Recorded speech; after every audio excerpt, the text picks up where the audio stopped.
Hey my loves, welcome back to Raveena at Home. I'm Raveena Singh, a Certified Professional Organiser and Home Management Consultant. If I am asked, I will willingly admit that my biggest challenge has always been conquering my paper clutter. Mail, children's artwork, research, worksheets, newsletters, brochures, bills, files, recipes, folders. Managing paper is probably one of the most important systems you have to set in place for a functional home. It can build up in any zone, in every zone, any countertop if it's not addressed. So here are my top 6 tips to getting rid of paper clutter once and for all.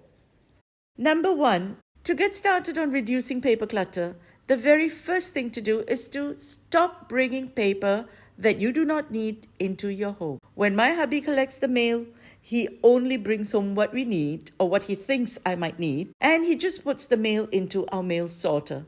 Nothing fancy, very manual, powered by Raveena.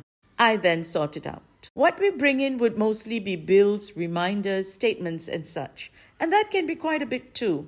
So to instantly reduce this, opt for online statements and billing. You will reduce 42% of your paper influx. 42% will be reduced immediately. And tip 2, to deal with paper that you do receive and need to reference, get into the habit of scanning things. For that, all you need is a scanner. Now, this can be a scanner that's built into your printer, or you can get one of those mobile scanning apps, or you can invest in a separate scanner. This is a Caesar scanner. It is the Ultra Shine Pro, and it's an easy to set up and use scanner. Coincidentally, they reached out to me and asked me to review the scanner at a time I was contemplating to get one, so I didn't hesitate. Now, I love this simple apparatus. It comes as a foldable unit, which needs no assembly. It also comes with a mat, which can scan up to A3, and of course, the cable comes with it. It's a plug-in, so there's no issue there, and it's super easy to use. You just need to install the software provided, and you're ready to go. It also has finger caps, which allows you to hold down an open book without it being caught by the scanner. This scanner also comes with a foot pedal, which means that if your hands are busy while you're using the finger caps, you can just plug in the foot pedal and use your foot to scan. It makes the whole process so simple. So this is really good when you're doing books. So if you're looking to get a new scanner, consider this Caesar unit. I'll leave you the link in the description box and also a discount link so you will get 10% off on your purchase. Scanning your papers will allow you to have things at your fingertips, easy to get to and always accessible. There are so many online apps such as Trello and Evernote to methodically store these documents in. You can also transfer them to the cloud or to a hard disk to store once you're done referencing them, or completely delete them if no longer useful. So when one of us sees the notice from the management, we just scan it and we send it to everybody, or we put it on our group, and that's it, the paper is gone. Tip 3 is to learn to destroy. We don't want to keep the paper, but neither do we want our personal information floating out there somewhere. Anything that has your ID number or full name should be made illegible. Now, this inexpensive roller does the job. It's so simple to block out information and add it to the recycle pile. When the paper has more information than you want to spread ink over, use a shredder. If you're doing it for the first time or after a long time, you might want to get an automatic shredder, or you can just get this little manual shredder if you're doing an occasional sheet. This is going to keep you safe from phishers and scammers and such. Now, tip 4 is to have clearly labeled boxes while you declutter. These boxes will help keep everything segregated, especially when you're tired or doing it over a few days or weeks. You do not want to shred something you actually need, so do be careful.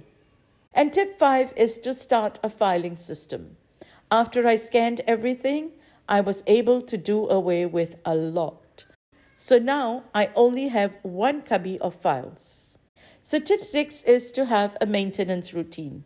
It will be hard work at the beginning to do a whole lot of scanning and organizing, but this is what it will look like. This Besta cabinet has found a new home in my new home office as a credenza.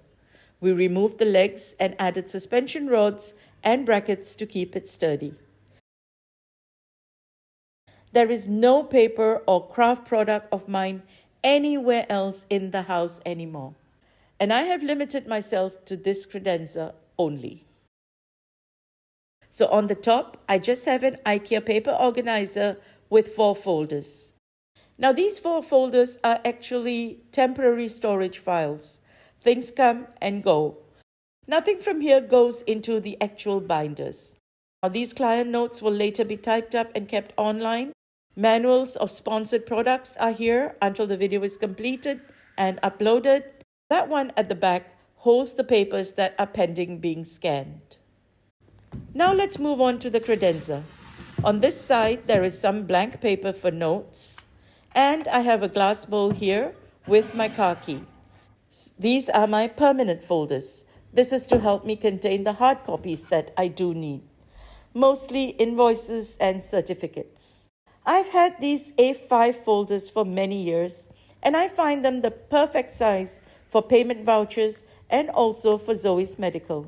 Everything in her file seems to be A3 or smaller, so this file is perfect. Now, as many of you know, I was an avid scrapbooker until recently. I still have my paper products and also the supplies, which I have kept in these adorable little stackable drawers. I hope to find a way to use these up, and for now, I'm hanging on to these with a promise not to buy any more until I actually start a project. Now, I also have my gift and hamper wrapping books here for reference.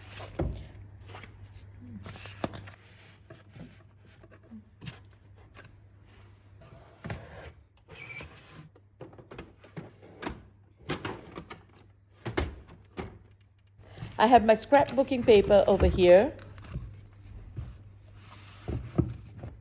And in these cookies boxes, I have some alphabets, cardstock, and my tools.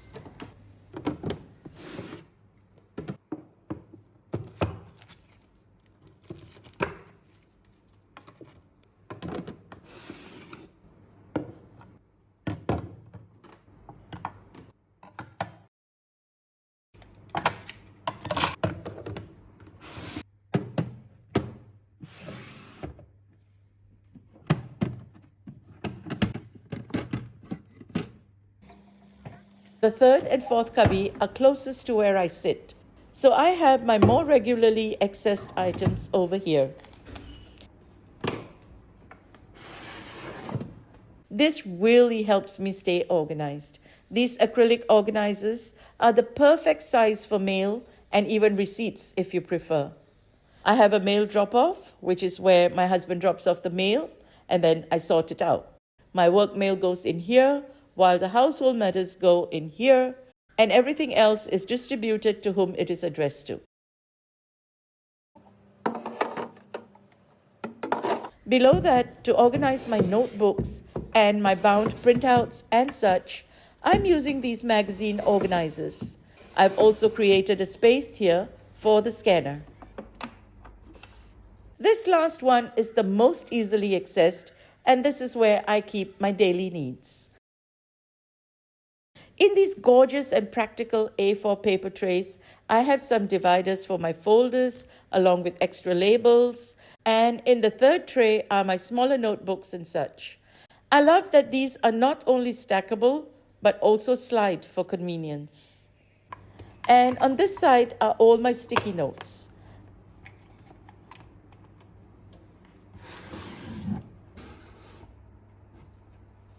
That leaves just enough space for my 2 planners that I'm using this year. I'm continuing on my paper decluttering journey, and I will be doing our photographs and keepsakes. I'll be sharing that video with you as well.